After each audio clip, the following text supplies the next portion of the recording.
नमस्कार साथियों, आपका एस के ठाकुर सर चैनल में स्वागत है। आज हम फिर वृत्त पर जो चर्चा कर रहे थे, पिछले वीडियो में चर्चा किए थे, आज फिर मैं इस पर चर्चा कर रहा हूं। वृत्त, इसे अंग्रेजी में कहते हैं सर्कल। एक बच्चा ने कहा कि वृत्त कैसे खींचते हैं। देखो भाई, आप लट्टू नचाते हो, लट्टू में लत्ती होती है ना। अब लट्टू की गूंज है, गूंज को एक जगह स्थिर कर दीजिए और रस्सी को ले लीजिए। रस्सी को लेकर के पूरी तरह से घूम जाइए। घूम गए, ये क्या बन गया? ये वृत्त बन गया। और ये रस्सी है, रस्सी की लंबाई यही त्रिज्या होगी। इसी को रेडियस बोलेंगे, इसी को त्रिज्या कहेंगे और इसके दुगने लंबाई को व्यास कहेंगे। साथियों, अब ये देखिए, अगर इसी तरह से दो रस्सी अगर इस जगह लिए और आपको चाहते कि हम इसका क्षेत्रफल निकालें, ये जो इतना बड़ा घिरा हुआ क्षेत्रफल है, ये जो कट गया, ये बचा हुआ क्षेत्रफल है, इसका हम क्षेत्रफल निकालना चाहें, तब कैसे निकालेंगे? अगर ये मान लीजिए थीटा है, आप पूरे वृत्त का क्षेत्रफल आपने पढ़ा क्या? पाई आर स्क्वायर। पूरे केंद्र पर अगर ये भी था तो मिल करके हो रहा था 360 डिग्री। तो 360 डिग्री के लिए एरिया पाई आर स्क्वायर हुआ, तो 1 डिग्री के लिए हो जाएगा पाई आर स्क्वायर बटे 360। तो थीटा के लिए क्या हो जाएगा? पाई आर स्क्वायर बटे 360 गुणे थीटा। यानी ये जो खंड बना, इसको कहते हैं त्रिज्यखंड। त्रिज्यखंड का क्षेत्रफल हो गया पाई आर स्क्वायर थीटा बटे 360। अब देखिए, ये वृत्त है, ये केंद्र है, दो त्रिज्या ले लिए और ये चाप लिए, ये हो गया त्रिज्यखंड। अब त्रिज्यखंड से ये मिला दीजिए, तो ये जो टुकड़ा हुआ, इस टुकड़े को कहते हैं वृत्तखंड। वृत्तखंड अंग्रेजी में कहते हैं सेगमेंट। अब वृत्तखंड का क्षेत्रफल आप कैसे निकालेंगे? ये अगर आपको सामने समस्या रही तो क्या करेंगे? कुछ नहीं है भाई, जो है ना, जो अभी आपने निकाला त्रिज्यखंड, बस त्रिज्यखंड में से इस त्रिभुज को, क्षेत्रफल को हटा देना है। इस त्रिभुज के क्षेत्रफल जब हट जाएगी तो बच गया खंड, वृत्तखंड का हो जाएगा। ये साथ जो त्रिज्यखंड है, इसको हटा दिए इस त्रिभुज को, तो वृत्तखंड हो गया। तो वृत्तखंड का क्षेत्रफल बराबर हो गया त्रिज्यखंड का क्षेत्रफल माइनस, ये O है, ये A है, ये B है, त्रिभुज AOB का क्षेत्रफल। थीटा त्रिज्यखंड का क्षेत्रफल अभी आपने पढ़ा पाई आर स्क्वायर, इसकी त्रिज्या r है, थीटा बटे 360। साथियों, इस त्रिभुज की क्षेत्रफल निकालने के लिए अगर किसी त्रिभुज की दो भुजा दिया हुआ है, अब बीच का कोण है, तो 1/2 आर स्क्वायर साइन थीटा होता है। आर गुने आर, आर स्क्वायर, और बीच में कोण थीटा है, तो साइन लगा दिए, साइन थीटा हो जाए।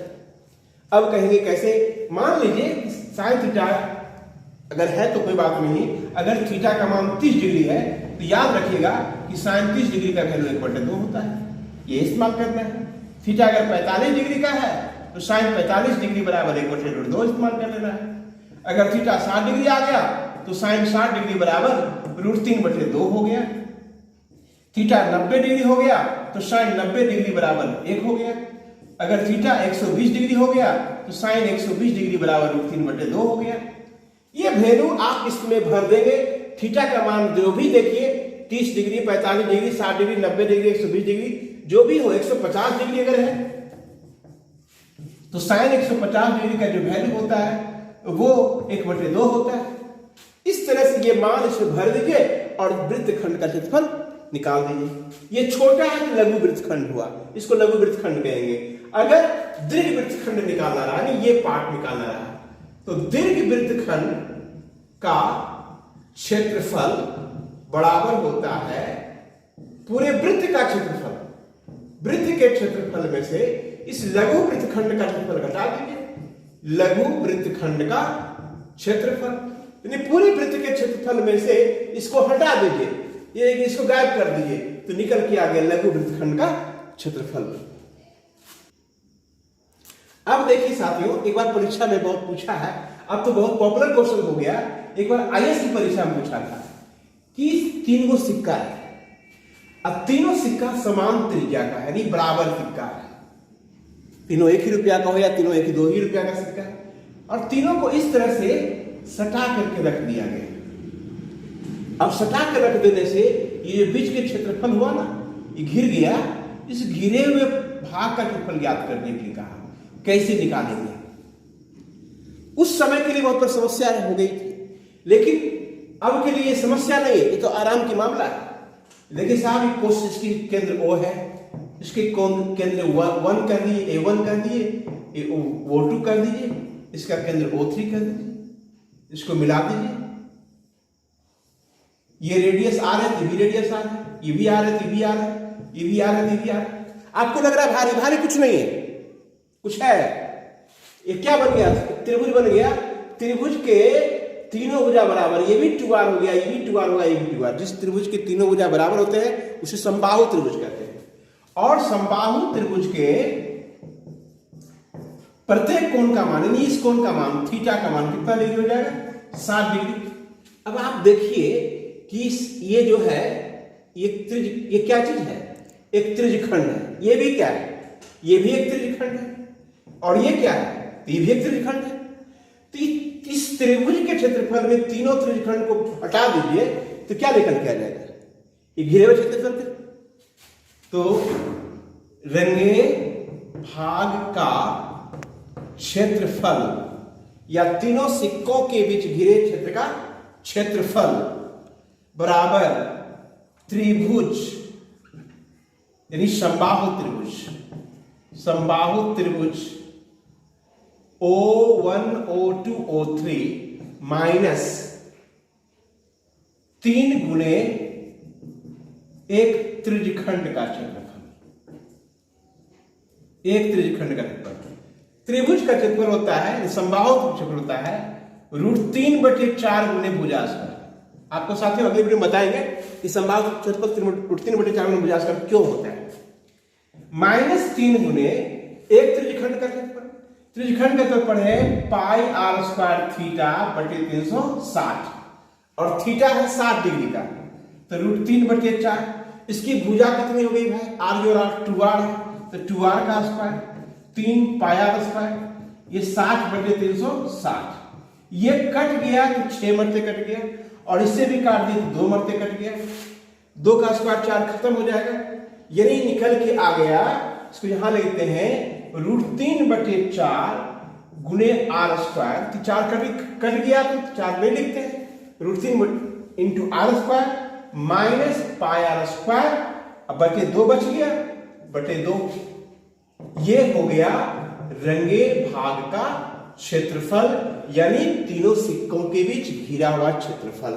इसमें चाहेंगे तो r² कॉमन निकाल लेंगे, √3 - π/2 हो जाएगा। यही निकल के आ गया रंगे भाग का क्षेत्रफल। अब एक बार परीक्षा में पूछा था कि 4 सिक्का है, सब आपस में बराबर है और एक दूसरे को इस तरह से सटा करके रख दिया गया है, और रखने से ये जो क्षेत्र बना है, घिर गया क्षेत्र, इस क्षेत्र का क्षेत्रफल ज्ञात करना है। घिरे सिक्के से घिरे क्षेत्र का क्षेत्रफल निकालना है। इसको कैसे निकालेंगे साथियों? अगर इसके केंद्र को A मान लेंगे, इसके केंद्र को B मान लें, इसके केंद्र को C मान लें, इसके केंद्र को D मान लें। A B C D, याद किए कि पिछले बार 3 को सिक्का था तो उसके केंद्र को मिला दिए थे तो त्रिभुज बन गया था, और वो त्रिभुज की तीनों भुजा बराबर थी, समबाहु त्रिभुज थी। इसमें 4 केंद्र हैं, चारों से इसको मिलाए तो त्रिभुज बन गया। अब सबकी त्रिज्या बराबर है, यानी इसकी सबकी भुजा बराबर हो गई, और सबकी भुजा बराबर हो गई, जिसकी चारों भुजा बराबर होती है वह तो समचतुर्भुज होता है या वर्ग होता है।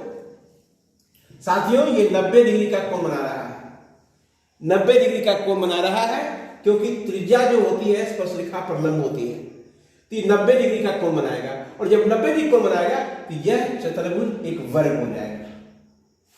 अब इस घिरे हुए क्षेत्र का क्षेत्रफल निकालने के लिए घिरे भाग का क्षेत्रफल निकालने के लिए इस वर्ग के क्षेत्रफल में वर्ग ABCD का क्षेत्रफल माइनस 4 गो त्रिज्यखंड बन गया, 4 गुणे 1 त्रिज्यखंड का क्षेत्रफल। वर्ग का क्षेत्रफल होता है भुजा स्क्वायर माइनस 4 गुणे 1 त्रिज्यखंड का क्षेत्रफल अभी पढ़े हैं पाई आर स्क्वायर थीटा बटे 360। साथियों भुजा इसकी कितनी है, यार और आर मिलकर के 2r हो गया। इसकी भुजा हो गई r प्लस आर बराबर 2r, तो 2r का होल स्क्वायर हो गया 4 गुने पाई आर स्क्वायर। वर्ग के एक कोने पर 90 डिग्री का कोण बनता है, तो 90 बटे 360। 90 को 4 से काट देंगे, 90 से काटेंगे 360 को 4 बढ़ते, ये 4 में खत्म हो गया। 4r square minus pi r square, r square common निकाल दें तो 4 माइनस पाई, यही हो गया घिरे हुए भाग का क्षेत्रफल। इस तरह से 4 सिक्के के बीच जो घिरा हुआ क्षेत्र होता है उसके क्षेत्रफल निकालने का सबसे सरल तरीका हो गया आर स्क्वायर रेडियस भर लीजिए, यानी एक सिक्के की क्या त्रिज्या है वो भरिए 4 इंटू पाई, 4 में से पाई 4 माइनस पाई, 4 में से पाई घटा दीजिए, पाई का मान 314 होता है या 22/7 होता है, जो भी है वो भरिए और कैलकुलेट कर लीजिए। साथियों इस तरह से आप सीखिए, मैथ्स आपको बहुत आसान लगेगा, बहुत सरल लगेगा। केवल जुड़ करके देखिए, तो लग करके देखिए। मिलते रहिए, फिर मिलेंगे हम अगले वीडियो में। तब तक के लिए विदा लेते हैं और आपका नमस्कार।